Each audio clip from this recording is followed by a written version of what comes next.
A origem dos seres vivos é fonte de debate desde a antiguidade. Até o século XVIII, o pensamento predominante no Ocidente era o essencialismo, a crença de que os seres vivos são imutáveis. No início do século XIX, Jean-Baptiste Lamarck propôs sua teoria de transmutação das espécies, que foi a primeira teoria científica evolutiva totalmente elaborada. Lamarck dizia que formas de vida simples eram criadas a partir de geração espontânea, a biogênese, e que as formas de vida mais complexas são originadas da atrofia ou hipertrofia de funções biológicas, como órgãos e outras estruturas, e que as características eram herdadas por seus descendentes, herança de caracteres adquiridos. Por exemplo, segundo esse pensamento, larvas de moscas são geradas automaticamente da presença de uma fruta estragada e as girafas têm grandes pescoços porque uma geração anterior de girafas com pescoços curtos se esforçava demais para atingir os galhos mais altos das árvores.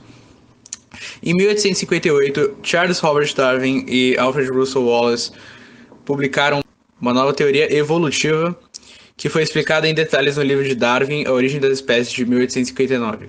Diferente de Lamarck, Darwin propôs que os seres vivos possuem origem comum e que a evolução era resultado de seleção natural.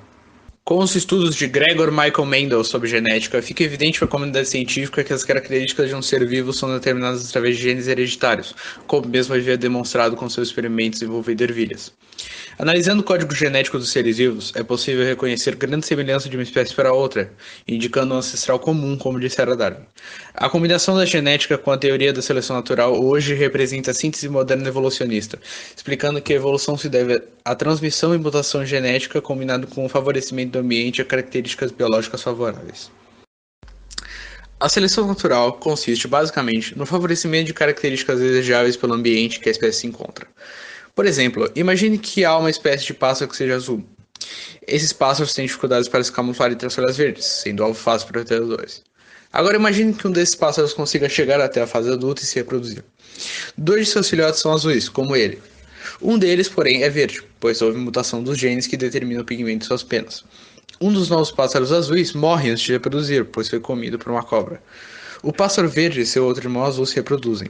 Se repetir isso por várias gerações, verá que por causa da camuflagem, os pássaros verdes se tornarão maioria. Antes de publicar seu magnum opus, A Origem das Espécies, de 1859, Darwin passou aproximadamente 5 anos da sua vida navegando no HMS Beagle, em uma expedição que tinha como objetivo mapear a costa da América do Sul, mas que acabou sendo bem mais extensa.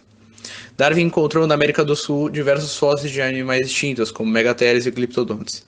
Ele percebeu que esses animais pré-históricos eram muito similares às espécies nativas, como tatus e preguiças. Nas Ilhas Galápagos, ele encontrou cotovias, tentilhões e tartarugas que possuem diferentes características dependendo da ilha em que se encontram. Darwin concluiu que originalmente haviam poucas espécies desses animais, mas ao longo do tempo as populações foram se adaptando ao ambiente que vivem, originando outras espécies que se modificaram para diferentes finalidades. Na Austrália, o ornitorrinco e os animais excêntricos deixaram-no muito intrigado. Todas essas descobertas influenciaram Darwin a formular a teoria de evolução por seleção natural.